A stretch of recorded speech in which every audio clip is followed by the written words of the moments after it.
Morning, Jocko. How's it going? Going well. How you doing, Sarah? I'm well. I'm excited to talk to you about Grosse Pointe Garden Society, my new favorite show. Let's go. We got It, something in common. yes, it's so good. What I keep telling people is it has brought us back to a time in television when TV was fun, where you get that like week to week, but it's not like people are always dying. It's not, you know what I'm saying? It's not the procedural of the SVU where it's a very dark episode. You get Yeah. to fall in love with these characters. You get to follow this murder mystery and have a good time. And I just want to ask you, like, when you read the pilot, what was your Mhm. first reaction to it? Where the hell is this going? Who is in that garden? And how do I be a part of this? That was my reaction. And Bill Krebs, Jenna Bans, great team of showrunners. They're incredible human beings. They're so talented. And I just had to be a part of it. And I'm glad I am. I love it. What like you're like I had to be because it's so good. And Tucker, oh Tucker, this sweet boy. I'm just like something's going on. I know you can't tell me. Yeah. I know you can't, but it's Yeah. under there. And I see it like his reaction to when he finds out about his wife. I'm just like, no person has that reaction. No, But not see, without something underneath, right? mhm. I love that it could be a number of things, and I love watching people online try to guess and figure out what's happening. But even with as much as I know now, I feel like there's so many more layers over the course of hopefully several seasons we'll see in all of these characters that are just peeled away. I feel like every episode you learn something new about everyone. And that's not an easy thing to pull off. And I think they're doing a very good job about it with it. Absolutely. And what I also really enjoy about this is even with like it's not just the core four, it's also the ensemble. And that's what I loved in shows like Desperate Housewives, right? Yeah. We could pick who we are, we can pick who we wish we were. Is Hmm. there another character that maybe like Jocko in real life relates to maybe more than Tucker that you're like, oh, this one's actually more like me? Oh, wow. I think a little bit of all of them, really, because, sometimes as Jocko, the actor, creator, I feel the perfectionist in me come out that you see in Catherine.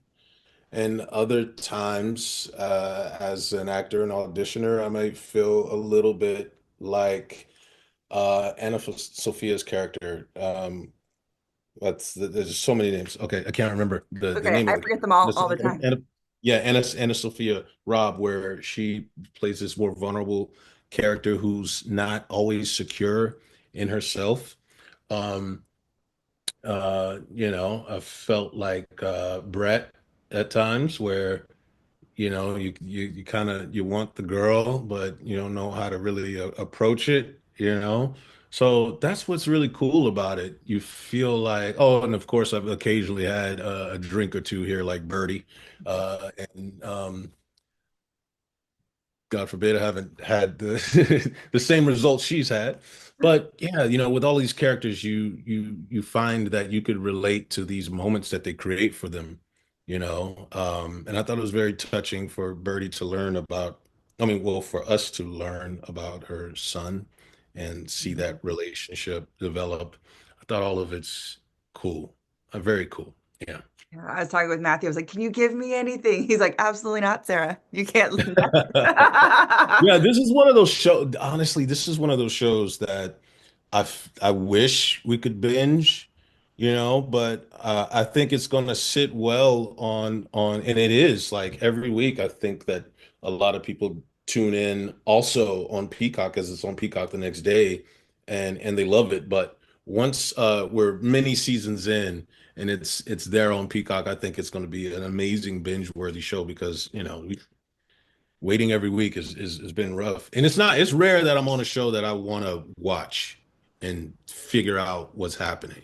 Especially after reading the script, I'm going to see on in scenes that I'm not in and episodes I'm not in. I'm just like, I got to see how this plays out. I can't wait to see what the actors brought to it. Absolutely. And I think we've been spoiled with the binging. Like I miss kind of week to week where you can have the watch party. You can text your friends. Like parties. Yes, Sarah. That's true. You can't do that with a binge. You'll be there all day. It'll be a 10-hour party. To be fair, I've Yeah, done that's that, good. but That's good. Yeah, we had 10 hour, but 10-hour watch party might be. I think you'll be passed out and drunk and sleepy at the end of that. But yeah, that's great. And I do have some people. I have some people in Texas in my family that get together and they throw watch parties with the show. It's cool. And seeing people like some people are keeping notes and take. Do you have notes? I don't have notes, but Okay. I should take notes. Yeah. That's such a good tip. Kind of keep track of what's happening. Gonna have that That's like that meme that's the board, you know? exactly. Or just like in the bullpen, those detective shows, Yes, connecting dots. Absolutely. the red string Yeah. everywhere. That's And good. then last thing, real quick. Yeah. I always like because everyone gets to watch a trailer. Everyone gets a little word of mouth, but I like to hear from you guys. Give the audience that might not have tuned in yet the pitch of Grosse Pointe Garden Society. Why should people tune in? Well, I I'm trying to see what is kosher to say and not. Let me just say this. Do you remember when we used to have fun watching television? And you know how in our lives nowadays we need an escape? Well, there's this real life town that is in Michigan, and here is a story that's centered around that. But it involves murder and sex, and it's dark, but it's also very funny. Boom, nailed it. Boom. Awesome. Thank you so much, Jocko. This has been lovely, and I can't wait to tune in for the next one. Oh, thank you. Appreciate it. Have fun. Enjoy. I will.